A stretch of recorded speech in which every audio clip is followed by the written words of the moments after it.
Hello everybody, Glass Half Dead here, and I know what you're wondering. Glass, why haven't you been covering Warcry? Yep, fair questions. Fair questions. So the reason for that is because I was doing something a bit foolish, something that a lot of YouTubers don't really do, and I shouldn't have done. It was a mistake. I have... What's the most tactful way of putting it? I have been playing the game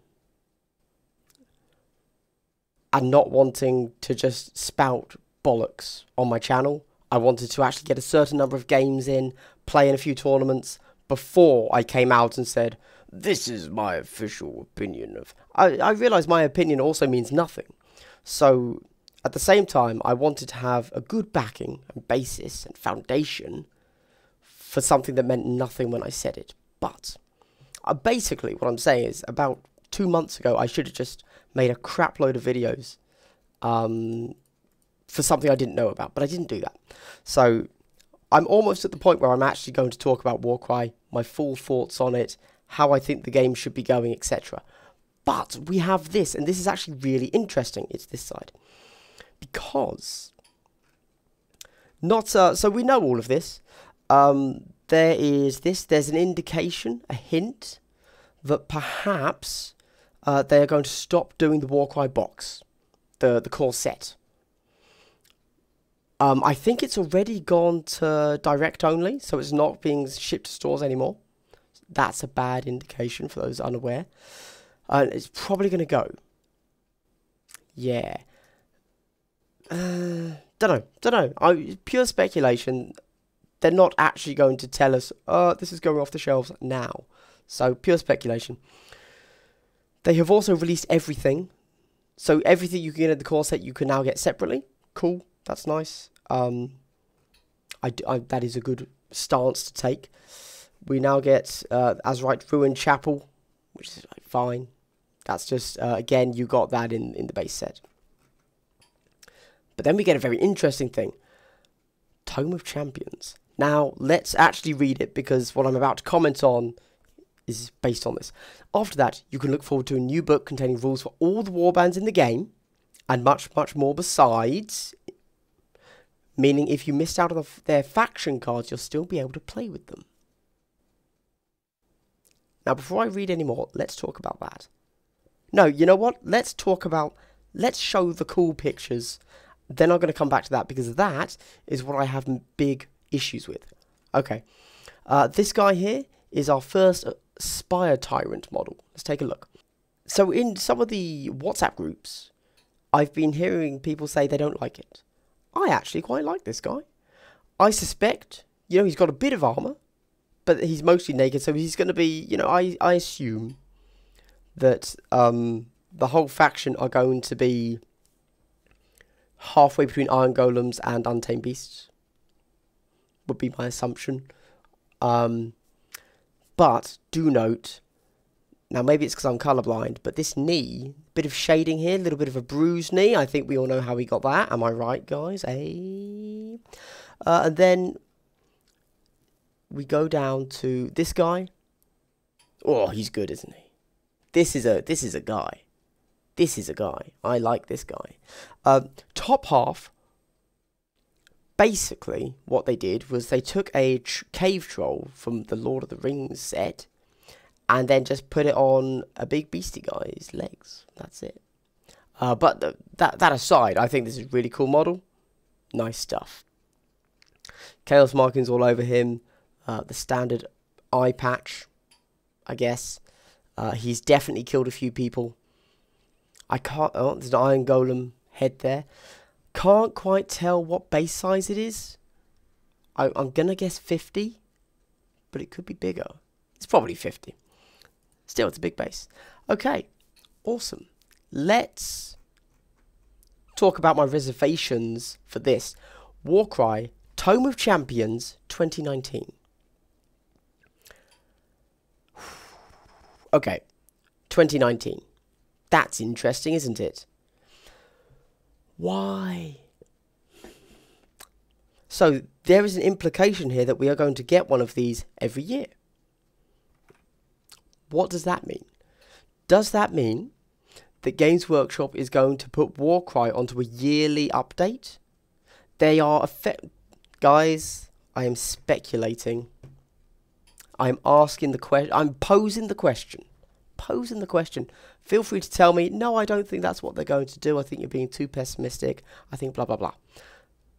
Does this mean they are going to make Warcry a once a year kind of update thing? Almost completely refresh all the unit stats? Because you're going to get everything in this one book. Is what the implication is. And once a year, they're going to rebalance the game. Add new units. Well, I doubt they'll take away units. That Games Workshop doesn't do that. But, you know, is that what they're going to do? Is this going to become a huge FAQ thing every year as well? Don't know. Also, what's quite interesting here, so after that, you can look forward to a new book containing rules for all the warbands in the game. And much, much more besides. Meaning, if you missed out on their faction cards, you'll still be able to play with them. That means you can no longer buy the faction cards for... I mean, the implication there is that they are going to stop selling all faction cards. So, you know, Stormcast, all that. Yes, I could only think of one. I know I'm tired, I apologise. It's like, well, that's a bit weird, isn't it? Or might take... I don't know. Also, what kind of overlap is this going to have with the Mercenaries and Monsters book? That's probably not what it's called, but the Monsters book.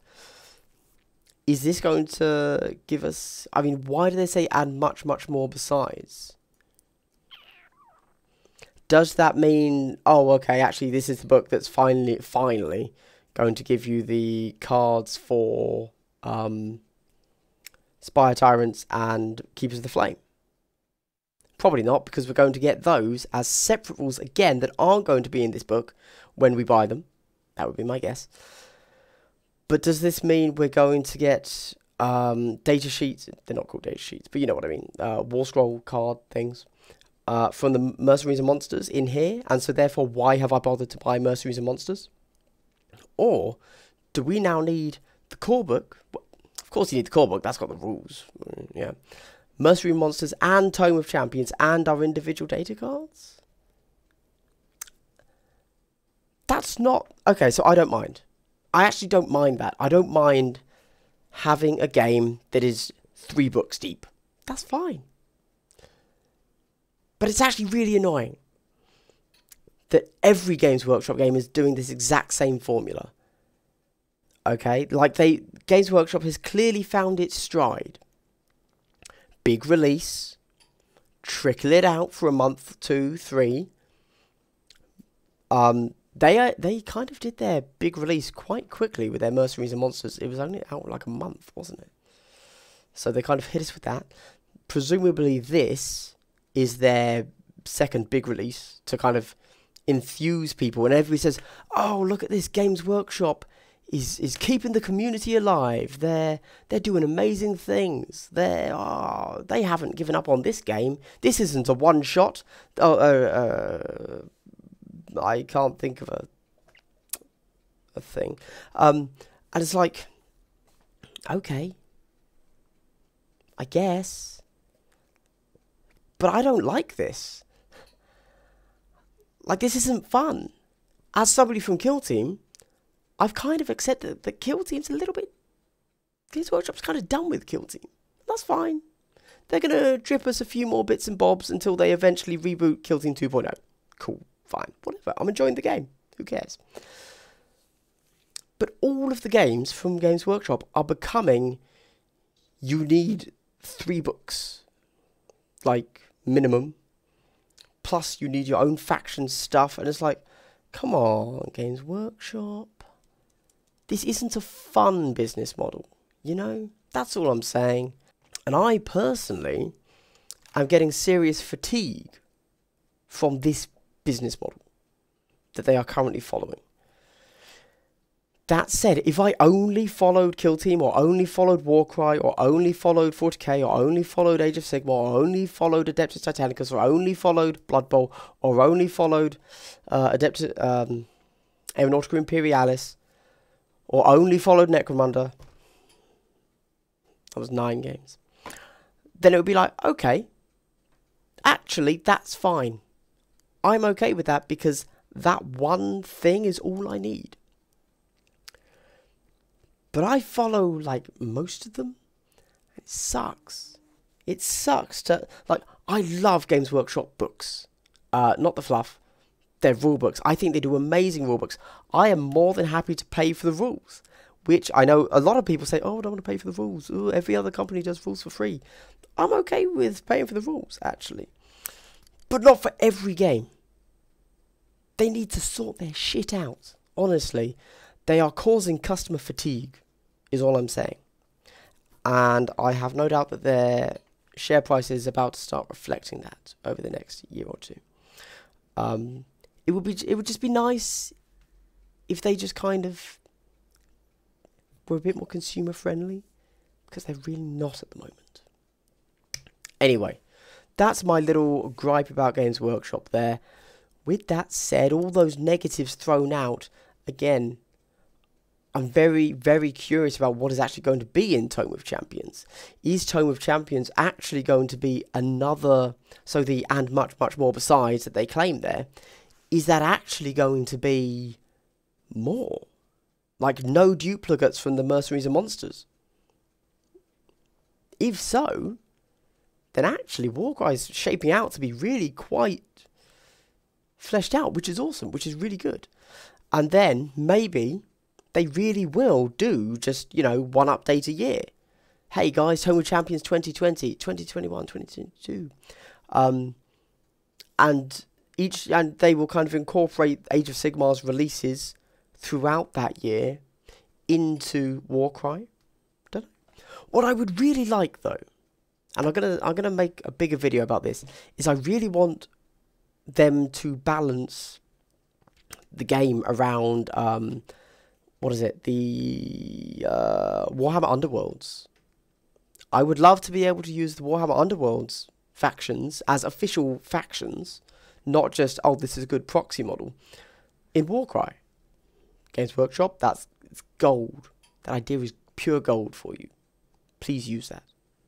Free. No, free of charge. Go for it. Anyway. Gosh, I feel like a grumpy old man today. On the positive note, still a pretty fun game. So that's nice. That's nice, isn't it?